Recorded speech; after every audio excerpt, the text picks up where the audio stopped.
ফারহার ঠোঁটে কিস করছি আর ও আমাকে জড়িয়ে ধরে আছে।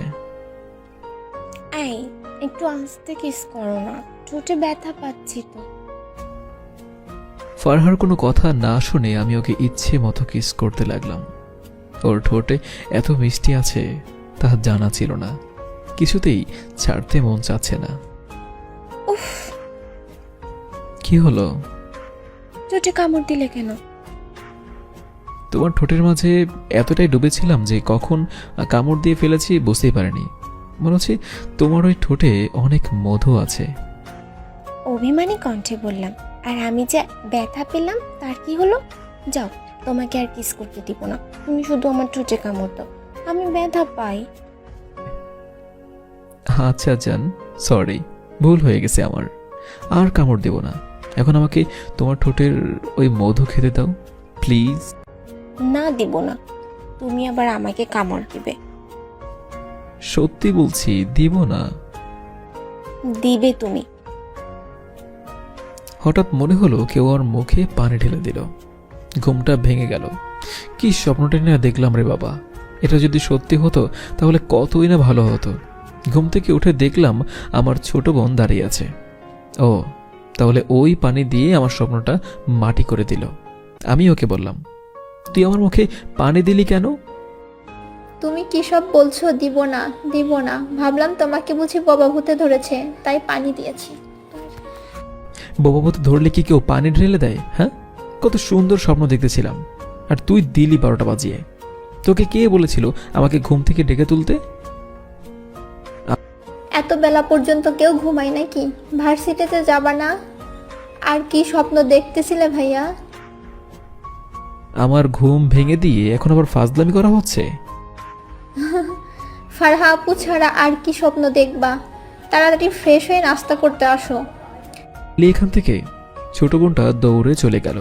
আমি শুধু স্বপ্নটার কথাই ভাবতেছি। ফ্রেশ হয়ে নাস্তা করে ভার্সিটিতে আসলাম।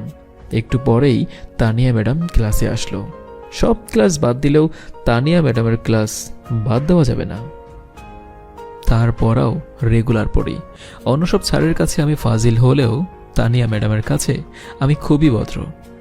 কারণ শাশুড়ি মা বলে কথা, তার কাছে তো ভদ্র থাকতেই হয়। এদিকে বন্ধুরা বলল, তোরা দোস্ত, আজকে ক্লাস করতে ভালো লাগছে না। বলল, তোরা করিস না, আমার করতে হবে। ওই দেখ ফারহা আসছে, তোরা থাক, আমি যাই।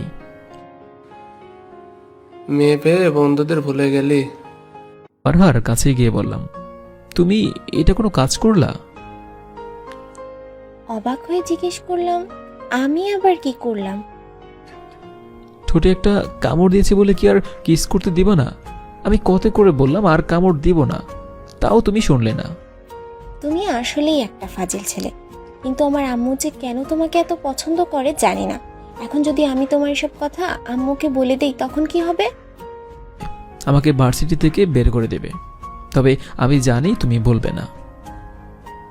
কোনো কিছু এত কনফিডেন্স কিন্তু ভালো না। কোনো কিছু তো কনফিডেন্স থাকা ভালো। এই যে আমি জানি তুমি আমাকে ভালোবাসো, কিন্তু বলছো না। জি না, আমি তোমাকে ভালোবাসি না। তোমার কথা আম্মুকে বলছি না, তার মানে এই না যে আমি তোমাকে ভালোবাসি। তুমি যদি আবার মাত্রাতিরিক্ত বিরক্ত করো আমাকে, কিন্তু তখন আম্মুকে বলতেই হবে। তোমার সাথে কথা বলার সময় বা ইচ্ছা কোনোটাই আমার নেই। হঠাৎ এমন ব্যবহার করে চলে গেল। কত ভালো মুডে ছিলাম, আর মুহূর্তে মনটা খারাপ হয়ে গেল। ভার্সিটিতে আজকে একটা অনুষ্ঠান আছে, আর সেখানে ফারহা ডান্স দেবে, কিন্তু শাড়ি নিয়ে আসতে ভুলে গিয়েছে। তাই তানিয়া ম্যাডাম আমাকে ডেকে নিয়ে বলল, সোহান, তুমি একটু ফারহার সাথে আমাদের বাসা যাও না। একটু পর ওর নাচ, কিন্তু ও শাড়ি আনতে ভুলে গেছে। তুমি একটু ওর সাথে যাও।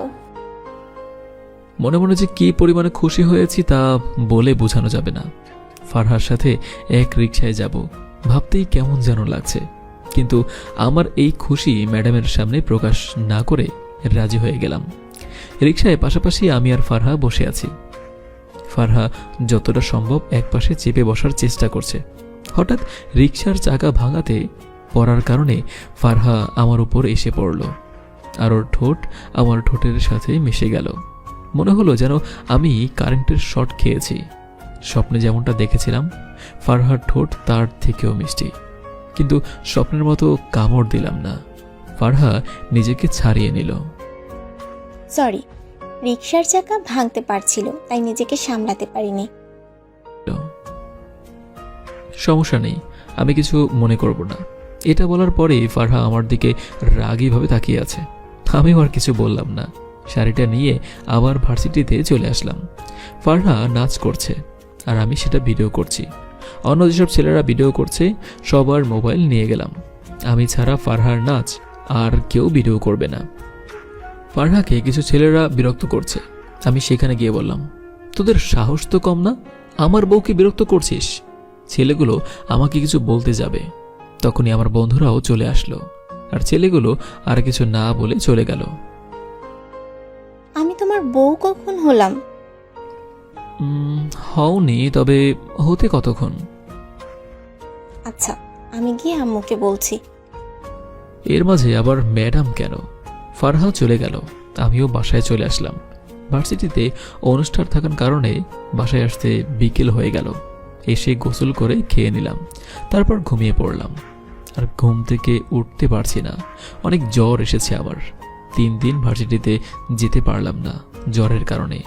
এদিকে ফারহাকে না দেখলে আমার এক মুহূর্তও ভালো লাগে না। কিন্তু 3 দিন যে কিভাবে কেটেছে তা আমি নিজেও জানি না। এখনো পুরোপুরি সুস্থ না, তাও ভার্সিটিতে এসেছি শুধু একমাত্র ফারহার জন্য। হঠাৎ দেখতে পেলাম ফারহা তাড়াহুড়ো করে আমার কাছে আসলো। ফারহাকে দেখে মনে হচ্ছে ও অনেক রেগে আছে। এতদিন কোথায় ছিলি তুই? ভার্সিটিতে কেন আসিসনি? হঠাৎ আমার বিয়ে হয়ে গেল, তাই ভার্সিটিতে আসতে পারিনি। থাপ্পড় ইচ্ছে হয়েছে তাই মেরেছি, তুই উল্টাপাল্টা বলবি কেন? অভিমানী কণ্ঠে বললাম, এমনিতেই জ্বরে আমার অবস্থা খারাপ হয়ে গিয়েছে। 3 দিনে অনেক জ্বর ছিল, মুখে কোনো রুচি নেই, খেতেও পারছি না, আর তুমি আমাকে থাপ্পড় মারলে।